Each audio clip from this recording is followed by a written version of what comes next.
เคต้องซ้อมไหมมีมงให้ซ้อมเลยครับลุยเลยลุยเลย7 คนให้ถือตะกร้าทีเหลืองอยู่ฝั่งโน้นให้ถือตะกร้าทีเหลืองอยู่ทางนี้มาแล้วครับถือตะกร้ามาแล้ว20 นาทีเซตเดียวจบเลยแม่น้องหนึ่งแบบตะกร้ารักษาพยาบาลแล้ว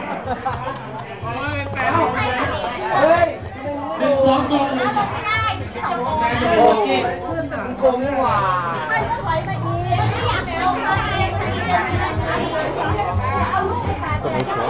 ให้ถือตะกร้าสีฟ้าให้ถือตะกร้าสีฟ้าต้องถือเลยผู้ที่จะปัดนะครับผู้ที่จะปัดบอลสีเหลืองแบบนี้นะครับในเฉพาะปัดบอลสีเหลืองแบบนี้ครับปัดบอลสีฟ้าฝั่งนู้นนะครับปัดบอลสีฟ้าเอาเดี๋ยวมีคนไปเอง